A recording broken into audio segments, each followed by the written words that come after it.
to tonight's Nexus Report. These games happened like 16 hours ago, maybe even 20 hours ago. Sabres won 4-2. That takes priority.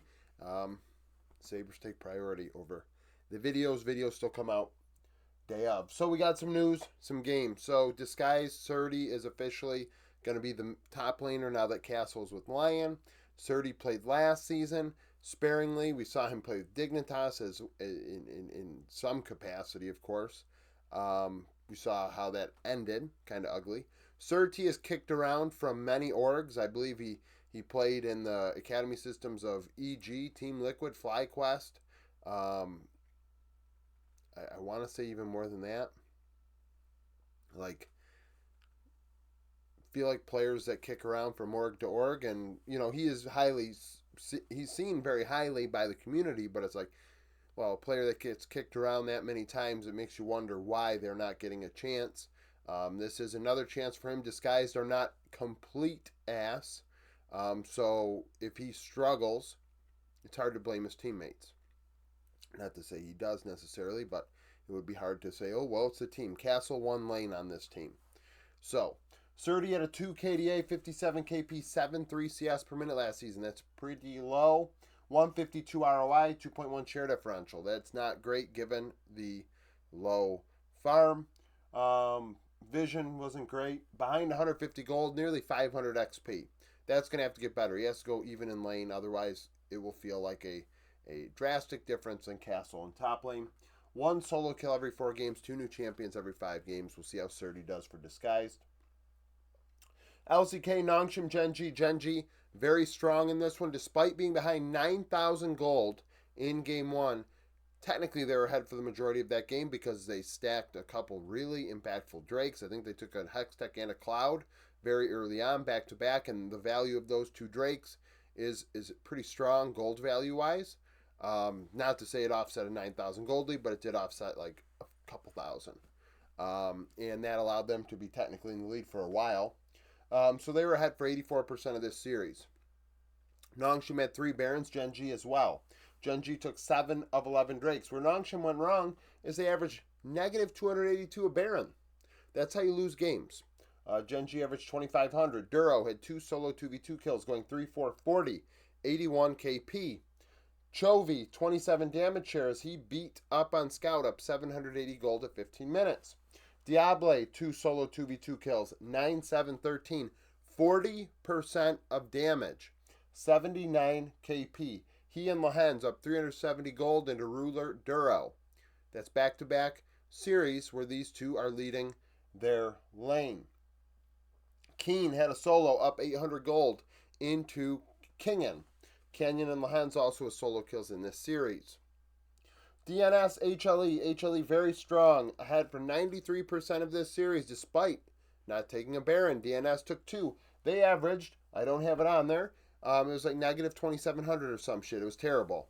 It was very, very bad. That's how you lose games. HLE took 7 of 9 Drakes. They led everywhere but the jungle. Zeka had a solo, 14-3-14. Zeus, 28 damage share. Delight, 2v2 kill, 81 KP. Closer led in all 3 areas for DNS. He had a solo. 6-6-14. 30 damage share, 83 KP. Dudu and Duckdom also had solos for DNS. In terms of the game and the series, we're looking at about a... Damn, I keep hitting my other board. I have my other board set up right behind my hand. I don't know why the fuck I do, but I do. 550 gold for mid for Zeka. 550 to 600 gold lead for Guma Delight. Pioshik did have a lead into Kanavi, though, about 300 gold. Didn't mean that they won, but they did take both Barons.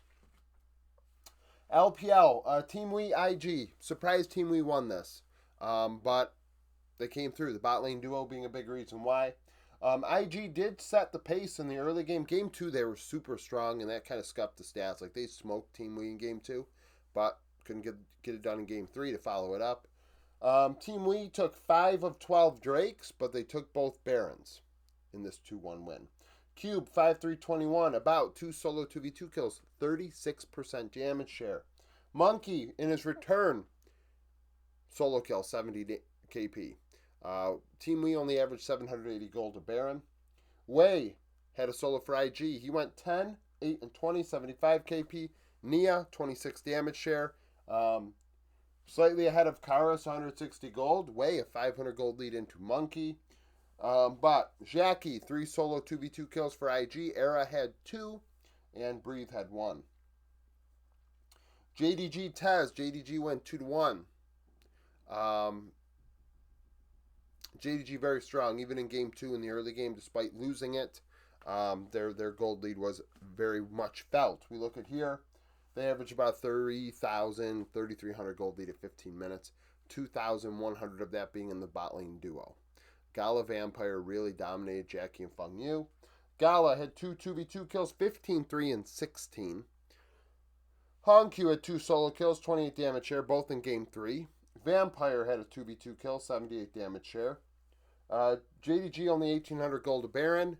Top did use their Baron successfully. That's why they were able to overcome what was a gold deficit in the early game, 5,500 gold on their Baron power play. Jackie Love 7, 7, 11. He had a solo. Cream had 2 and a 29 damage share. Feng Yu 77 KP. Zhao Zhu 3 solo kills in this series, but he was behind to Zuan in top lane by about 270 gold, and that's the only area where Top Esports actually had a lead in this series in the early game. Only movement we saw were a couple teams, Nongshim dropping a spot as well as Red Canids just due to the ripple effect. But yeah, so that's it for the video. Thank you for watching. If you like the video, like it, subscribe to the channel for daily League of Legends content. Follow me on Twitter, join the Discord, become a YouTube supporter, and hope to see you again tomorrow.